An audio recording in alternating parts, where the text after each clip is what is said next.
I'm Tony, and today we're doing block number 3, the pumpkin for the Pixelated Halloween Quilt Along, also known as the Spoopy Quilt Along. I'm going to show you how to pull fabric from previous blocks, as well as assemble everything together, give you tips and tricks of things that I do, and just overall make the block with you. So let's get started and make a pumpkin block. The first step that you want to do is I like to print my pattern out. If you have it printed out, it's easy to write on here and to make notations. And the reason, of course, is because we're pulling fabric and we're pulling strips from previous blocks. So step number 1 should be print your actual pattern out, that you can go through and take a look at that. Then you want to grab your fabrics. So in this case, our fabrics are orange, light yellow, dark blue, and apple green. So I've got my fabrics ready to go. And we've got those. Now, here's the trick, right? We have to take a look at previous blocks. If you're making this block as a standalone, okay, or not, so I can skip that. If this block is being made as part of the Pixelated Halloween Quilt Along, use the following strips from previous blocks and do not cut additional strips of them. Deduct this number of strips from the chart below. Right, so I've got my previous blocks. So let me open this up. And I need the apple green strip. Okay, now if you do what I do and you cut 2 strips sometimes, you want to grab both strips. Basically, you want to grab all the solid. Now in this case, I think I just have the 1 strip. Okay, so there is our green. So right here, it's a 2.5 inch strip. I can put 0. Then I need my light yellow one. Now my light yellow, whoops, here I am knocking things. My light yellow, I have a couple of pieces. So I've got that one, so I don't need to cut that. And I've got both of those, and that's it. So I can take that and set it aside. And now what we want to do is we want to cut these strips. So I'm going to cut 2 orange of the 2.5, 1.5, and so on and so on. Now remember, I put a 0 right here for the light yellow and a 0 for the apple green, so I won't be cutting those, but everything else I'll be cutting it just like it is. If you want some tips and tricks on how to cut these strips and to do all that, take a look at block number 1 for the Halloween Pixelated Quilt Along. I walked through all of those steps in that video.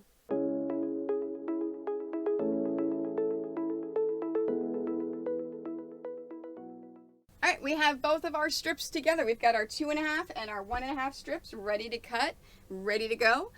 So now we want to take these strips here and I'm going to cut them into the smaller sections, which is the next step down here. So I'm going to cut these into 4.5, 2.5, and 1.5 inch pieces, and then set them aside. Now, I forgot my travel ironing board when I was on the road. So I'm going to use my wool mat. Well, if we use a wool mat, which traps all of the heat and moisture, it will actually keep some of that condensation in. So I want to prevent the condensation to go to my actual cutting mat. So I'm going to take a towel and lay the towel down and then my wool mat. Just a little tip and little tips and tricks that you can use and you can do. So the first step I'm going to do is I'm going to iron all of my 2.5 inch strips, and then I'm going to cut the pieces from those strips that I need for my quilts.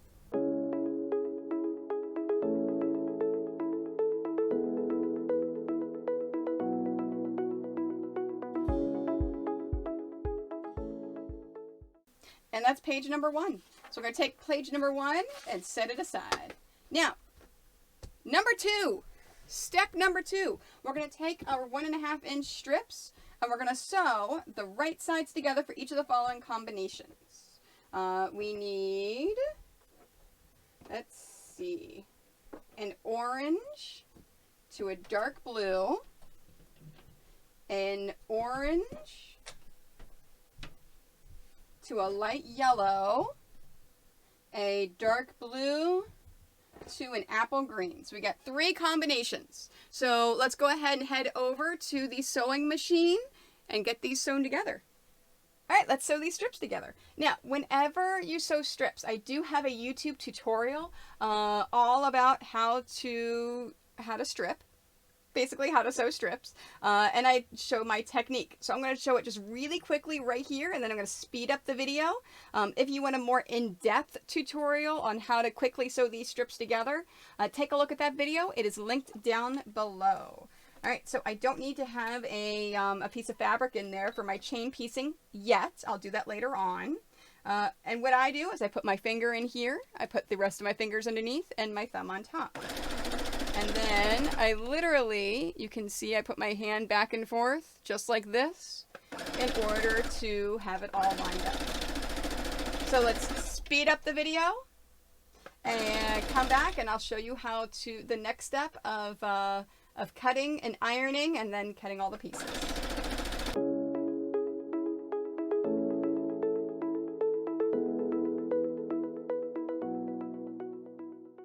Step number 3. Take the orange dark blue strips and nest the seams. So we're going to line them up in opposite directions to allow the fabric to line up perfectly. Oh wait, I skipped a step. Iron each half of the strips open in opposite directions. Okay? So, for example, oh, and I still skipped a step. Wow, what is up with me today? Skipping all these steps. I forgot to cut each of these newly combined strips in half. All right, let's do that first. All right, so we've got, basically we're taking this and we're folding it in half. Now, to maximize the amount of fabric, I'm going to line up the selvages. So you see how I've got that selvage lined up with the inside of this selvage, and then that way you get the most of your fabric. So you can just fold it in half, but if you really want to maximize the most out of your fabric, fold it so that you get those selvages lined up. All right, so there's my orange, just like that. Now, you're going to be a little off on the end, but that's perfectly fine. That is what's going to maximize it. All right, and then last but not least, our third one, just like that. All right, and let's fold that in. Now, iron each of the halves open in opposite directions. So, for example, the orange and dark blue. I'm going to iron this one towards the orange, and then I'm going to iron this one towards the blue. Okay? And then they're in opposite directions. So I'm going to do that. We're going to set this aside. I'm going to bring over my ironing again, and I'm going to get everything ironed out, ready to go, and then I'll show you how we cut them.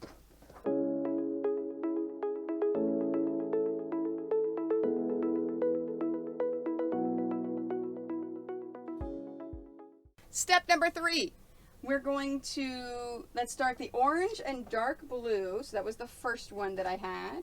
So we're going to take the orange and dark blue and nest the seams. Now, nesting the seams is extremely important with our patterns. Nesting the seams is when you line it up so that, if you look at the picture, so that the seams go in opposite directions. Okay, so just like that. And if you nest that seam, that's going to be a perfect point every single time. Now, it's important to nest the seams here so that we can cut 2 of the same exact ones at the same time. So in this case, we're going to nest these seams. Use your fingers, kind of feel, wiggle around, make sure you got it in there. So use your fingers, and then we're going to cut 4 sets. So we're going to cut 8 of the orange and blue. So 4 sets of 2.5. 1, 2, 3, 4, and then we're going to cut 1 set of the 1.5. There we are. And the rest of this I can set aside. All right, and let me throw this part away. Now, whenever I am finished cutting these, I like to lay them out like this. So I like to put them into 2 different piles, and then that way it's easy for me to grab it based upon the way that the seams are pointing. So in this case, they're pointing towards the blue. In this case, it's pointing towards the orange. And then I'm going to set that aside. All right, so let's do the other 2. we've got the orange and yellow. So let's line these up. Come on. There we are. We've got that. Now, orange and yellow, we are doing 4 sets. Okay, so 4 sets of the 2.5. So there's 1, 2, 3, 4, and then 6 sets of the 1.5. Now remember, I talked about this in the first video.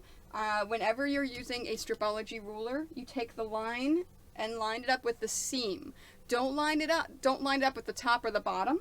It's the seam that you want to keep an eye on. So I said 6 sets, right?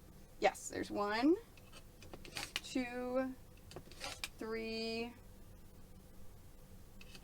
4, 5, 6. There we go. And the rest I can set aside. This is trash. And I can make my 2 different piles.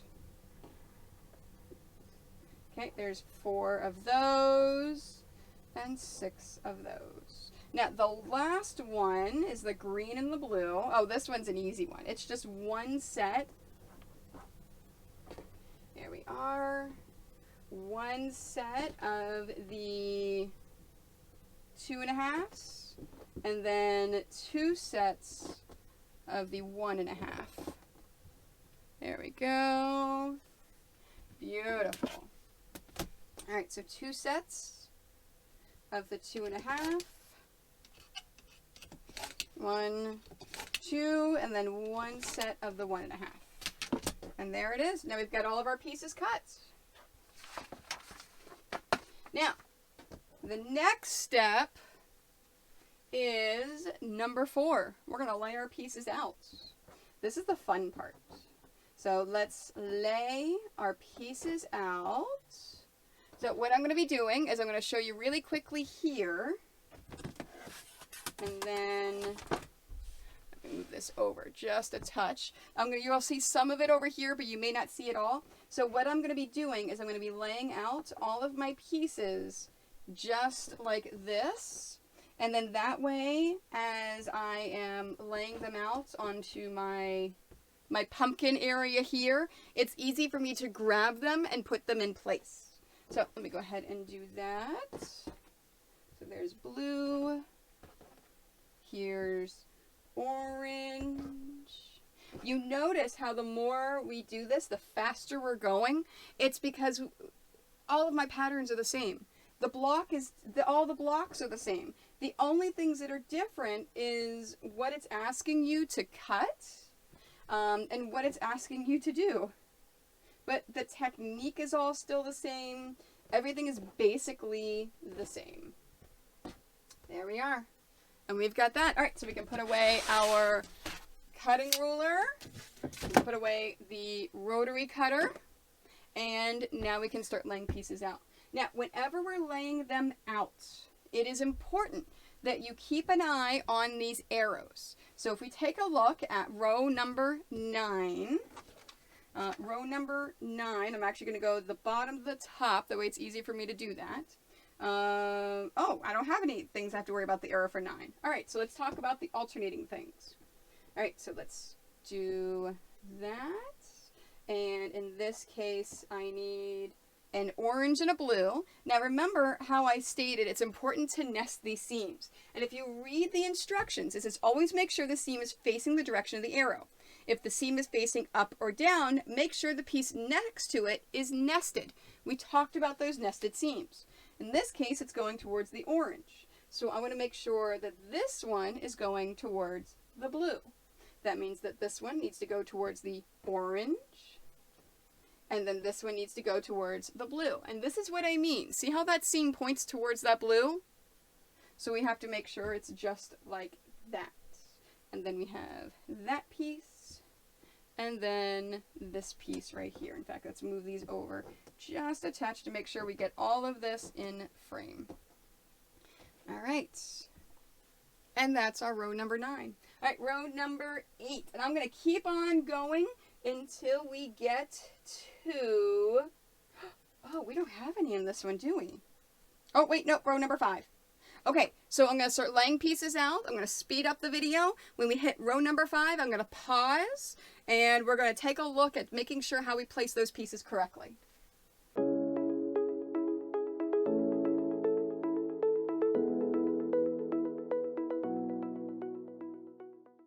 So row number 5, we have this piece right here that we need to start out right there with.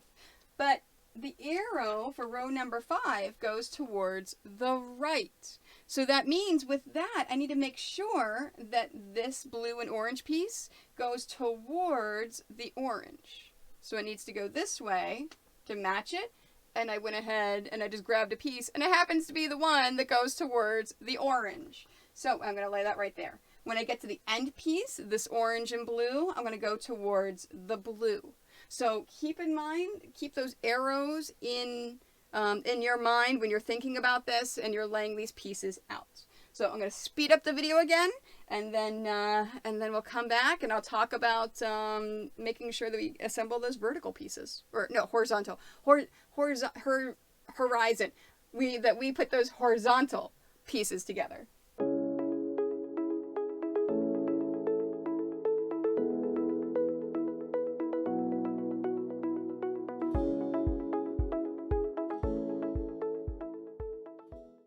Alright, after you lay out all of your pieces, you should have 3 pieces left. Totally okay. You didn't mess anything up. You should have these 3 pieces left, and that is totally fine. We're going to take these, we're going to set these aside with everything else to make sure that, that we can use those for future blocks. We're done with 2 pages already. Next, page number 3, number 5. Now, you notice right here, sew together the 2 pieces that need to be assembled horizontally. You may be asking, Tony, why did we not just cut a 1.5-inch strip of green and a 1.5-inch strip of orange, sew those together to cut those 2 pieces? That would be simpler, right? Well, in the entire quilt along, this is the only place that orange and green are together. So I didn't want to waste an entire strip of green, an entire strip of orange, just to get these 2 pieces. So even though it seems like this is a little bit more work, it's actually saving you time and fabric. So at this point, what you want to do is take these 2 pieces right here, and I'm going to line them up. You don't need to pin them because there's no seams. I'm going to go ahead and sew these, iron these, and then put them back into place. So I'm going to do the sewing and ironing off camera. You'll just see me put them back into place, and then we'll go ahead and get started with sewing the rows together. Now, I forgot to mention, whenever you sew and you iron these, make sure that you iron these pieces in opposite directions, because they're sitting next to each other. We have our green and our green. See how the seam, they're next to each other, so those seams need to be able to nest. They've got to go in opposite directions. All right, so we've got all that laid out now. So now let's pin this. I'm going to start at the bottom, because whenever I like to pin my blocks and my quilts, I like to start from the bottom and work my way up. I just figure it's a lot easier, so I'm not leaning over and possibly grabbing pieces and pulling them off. So starting with row number 9, remember I said when you're laying these out, you want to take a look at the direction that the arrows are going. The arrows are super, super important because we want to make sure that our rows are nested. So row number 9, the arrow is going to the right.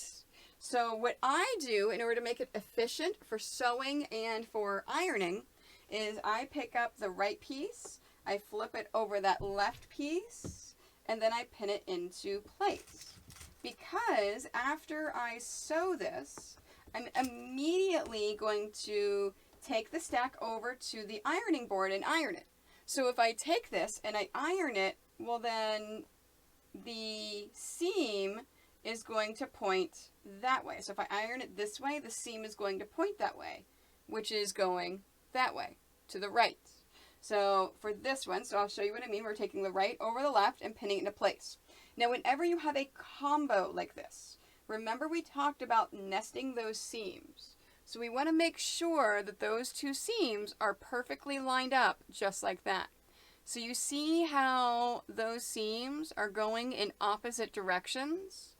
So we want to make sure that it's lined up, and then I like to put a pin right in there so it doesn't slide and move as I'm sewing it. And then pinning that into place. All right, and then same things, right over left. Whenever you are trying to line up those seams, I always like to move it around, and I use my finger to make sure you can feel when it's locked into place. And then once it's locked into place, you can pin that. And then of course the last two pieces are right here. So right over left and into place. So row number 8, our arrow is pointing to our left.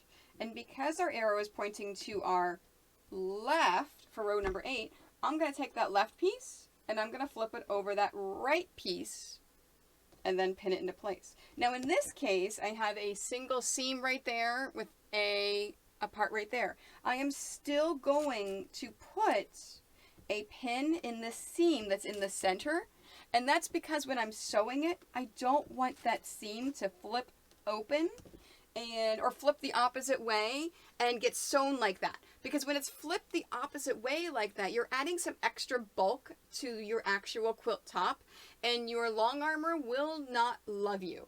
You want to try to reduce the bulk as much as possible, which is why normally with other quilts, you may iron your seams open. However, with pixel quilting, it's important that you iron your seams to the side and you iron it to the way that the arrow goes, because you want those perfect points every single time. Now, as you are ironing as you are pinning these rows, if you get an odd number out, so as I'm doing these, you may see I may get an odd piece that I can't pin with another piece. That is perfectly fine. Just set it aside. Don't worry about it. And the next pass, so I call every time we go through and sew these together a pass. During the next pass, we make sure that we include that piece. And I'll show you how we do that whenever we get to that next pass. In fact, it didn't even plan it this way, but row number 8 has one of these. So it looks like row number 8 has an odd number out. So you see this little piece right there? So it's an odd number. So after I pin this, I'm just going to set this aside, and then I'm going to take this odd piece and just set that right there. So that I'm going to go ahead and finish pinning all of these rows. I'm going to speed up the video, and then we're going to come back and I'm going to show you how we're going to sew these and then how we're going to iron them.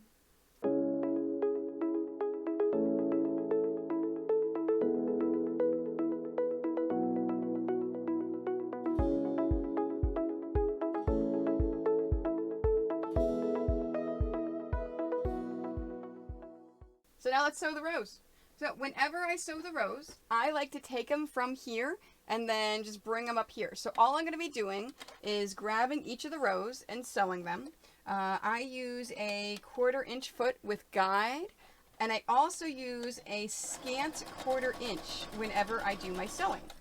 Both of these have videos and guides and everything explained down below. I've got all the links on the video.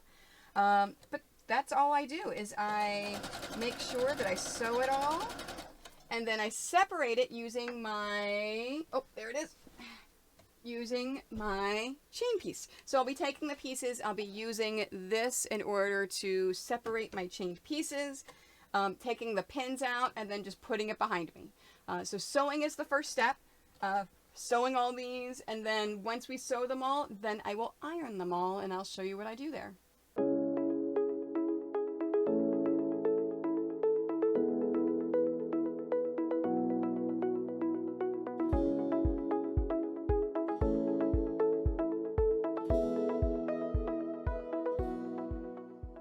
We've sewn them, now let's iron them. Now, when we're ironing these, I'm going to take this over to the ironing board, and I'm going to lay them out right to left, just like this. Now, normally I do it right here. However, I forgot my travel ironing board at my parents' house when I was visiting them, so we're just going to have to, imagine, and you'll see me come over here and use my ironing board over here, back and forth. But I'm going to be laying them out, and then I'm going to be ironing them straight up. Because remember what I said, whenever we pin this, we pinned it in a certain way so that we could just iron it, and they're going the way that we want them to go. So after I iron them, I'm then going to pick them up from the left to the right, so the opposite way of that I've laid it down, and then I'll bring it back over here and lay it here. And then we're going to do that next pass. So when I do the second pass, what I'll be doing, so after I iron it, I'll come back here and I'm going to pin the row, and then I'm going to grab it, iron it, come back and pin, and so on. Remember, we want to make sure we include these. So I'm going to count my pieces. So this one has 1, 2, 3, 4, 5, 6. Well, not this one. This one. 1, 2, 3. Oh, perfect. This one has 5. So this is row 9, 8, 7, 6. This is row number 6. 6 has 5 pieces, including that little lonely piece. So what I'll do after I iron these is this first piece, I'll make sure stays. In fact, this is going to be the first piece, just like that. You'll see me set it just like this, and then I'll pin the rest of the pieces and include that one in. So now I have 3 pieces after taking off that first piece. So that's what I'll be doing, going through and doing all of that sewing, and then I will so then after I do that pass, I'm going to sew it, I'm going to iron it, I'm going to keep on working on this until we get to our final pass. And then I'm going to stop the camera and I will show you what to do when you have 3 pieces left and what you're doing with that final pass.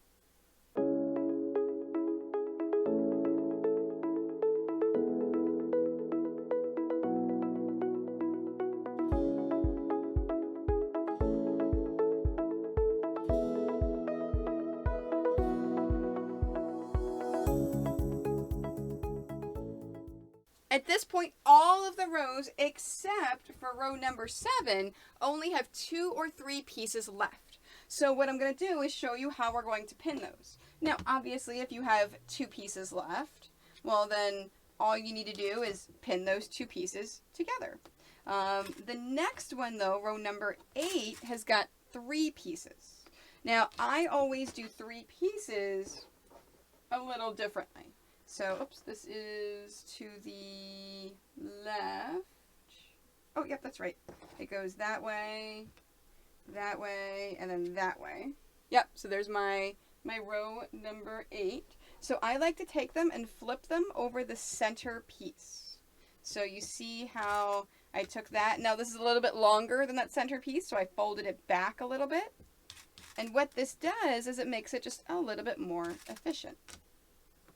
And then when I go to sew them, I will sew both sides of this one. So what I'll do is I will sew the one side, I'll grab another row and put it in, and then I'll trim this, flip it around, and then sew the other side, which you'll see whenever we do all the speed up sewing, you'll see me flipping them around and doing all that stuff.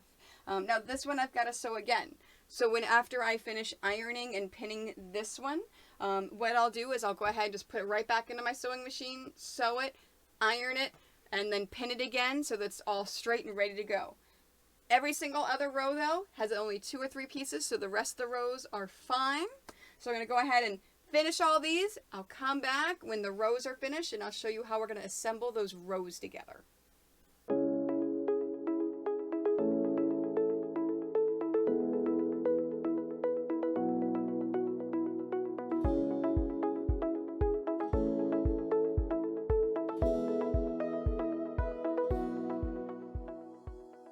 Alright, so let's assemble these rows. Let me show you how we're going to do this. What we're going to do is I'm going to take that bottom piece, I'm going to flip it up over that top row, or bottom row, flip it over the top row, and I'm going to pin these into place. Now there's a strategy to pinning these into place, to making sure that they're going to line up perfectly.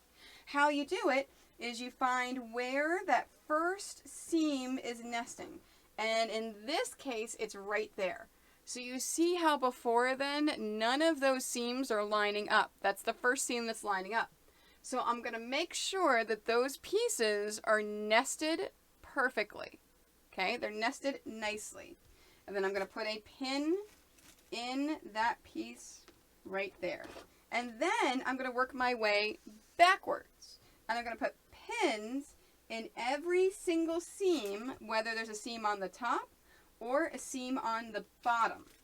Now, it does not matter. You don't have to line up your edges. Don't worry about that. You're going to square this block up before you actually put all the blocks together. So if it doesn't perfectly line up here on the edge, it's not the end of the world. Then you're going to do the same exact thing. So you're going to move along until you find the next seam. And you're going to make sure that those pieces, don't worry about this matching up. Worry about those seams matching up. So the seams have got to get matched up just like that. Now you notice on this one, oh, here's a good one. You see how that top fabric is a little bit looser than that bottom fabric? That just means that I made tighter seams along my bottom than I did my top. So what you want to do in that case is you want to keep these two pins there and kind of stretch. See how I've moved this fabric? I'm doing what's called easing the seams. So let's go ahead and put a pin right there in the center. And you see how it's now split that extra fabric to the left and to the right, so that whenever I sew it, it's going to be evenly distributed and you're not going to have any puckering. Because that's the thing that we want to avoid. Because like I said, the number one important thing is that we are lining those seams up right there. All right, so let's go ahead and put pins in all of those seams. Oops, there's one right here. And there's one right there. Beautiful. All right, let's find our next one. Our next one is right here. Now, in this case, for this opening here, it looks like it's pretty straight. So I don't need to worry about easing my seams. So I can just leave those alone. I don't have to put an extra pin in there. And then now there's no more seams lining up. So I'm just putting pins in at the seams. And that is how you pin your rows to make sure that you have perfect points every single time. So now I'm going to go through and pin the rest of these rows. I'm going to sew them, iron them. I'm just going to keep on going until the block is done, and then we'll have our block reveal.